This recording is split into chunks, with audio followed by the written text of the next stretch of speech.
नमस्कार। सीबीएसई का sample paper आ चुका है, उनकी गाइडलाइंस आ चुकी हैं।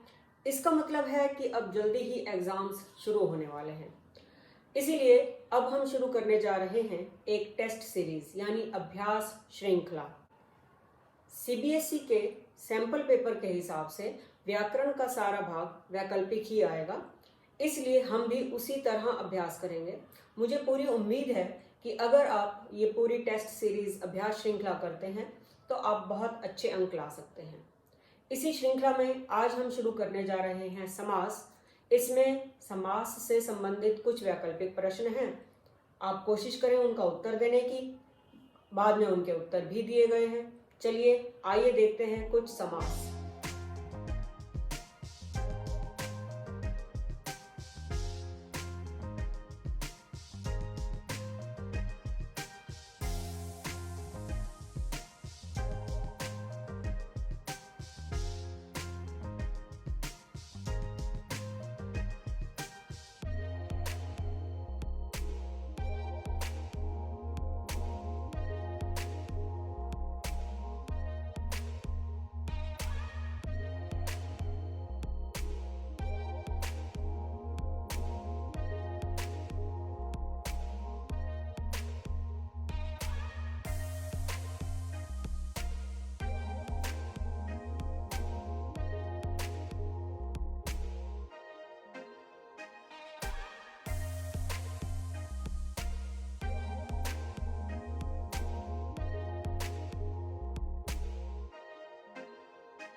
आइए देखें आपने कितने सही उत्तर दिए हैं।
मुझे उम्मीद है आपके भी सारे उत्तर ठीक होंगे। यहाँ एक बात ध्यान देने जो योग्य है, जब हम सब्जेक्टिव पेपर करते हैं तब हम समास विग्रह के अनुसार ही उसका नाम लिखते हैं। जैसे नीलकंठ, अगर हम विग्रह कर रहे हैं नीला है कंठ जिसका, तो वो बहुवचनी समास होता है, और नीला है जो कंठ, तो वो कर्मधारय समास होता है। लेकिन अब क्योंकि सारा जो व्याकरण का भाग है वो वैकल्पिक आ रहा है, ऑब्जेक्टिव आ रहा है, तो अब यहाँ पर थोड़ा सा ध्यान देना होगा कि नीलकंठ को हम बहुव्रीहि समास में ही रखेंगे, क्योंकि यहाँ हमें विग्रह के अनुसार उत्तर नहीं देना है। यहाँ हमसे नीलकंठ का भेद पूछा जा रहा है और नीलकंठ शिव जी के लिए ही प्रयोग किया जाता है, तो वो बहुव्रीहि समास पर ही का ही ठीक उत्तर होगा। ऐसे ही त्रिनेत्र, महादेव, कई शब्द ऐसे हैं जो दो समासों के अंतर्गत आते हैं, लेकिन वो तब होता है जब हम स्वयं उसका विग्रह भी कर रहे होते हैं। हम विग्रह के अनुसार ही उस समास का नाम भी बताते हैं, लेकिन यहाँ हमने विग्रह नहीं करना। अगर सिर्फ समास का नाम ही बताना है तो हमें ये ध्यान देना होगा, जैसे दशानन है, 10 आननों का समूह तो द्विगु समास है, लेकिन अगर हमसे दशानन का समास पूछा जाएगा, केवल नाम पूछा जाएगा, तो हम उसमें बहुव्रीहि समास ही लिखेंगे, क्योंकि दशानन शब्द रावण के लिए ही प्रयोग किया जाता है। तो इसलिए वैकल्पिक प्रश्नों का अभ्यास करते हुए इन बातों का ध्यान जरूर रखें। ये आपके अभ्यास के लिए समास के कुछ प्रश्न दिए जा रहे हैं।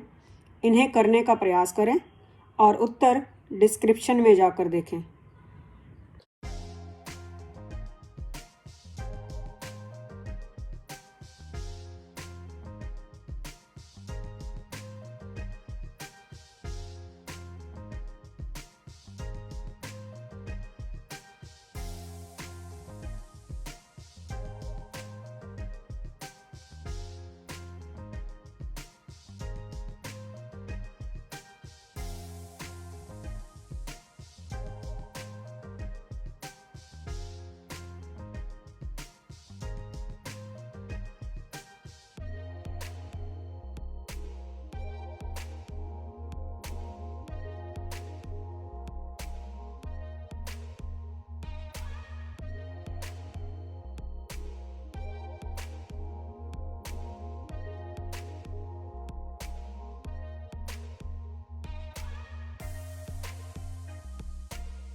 जल्दी ही मिलते हैं एक नए अभ्यास पत्र के साथ।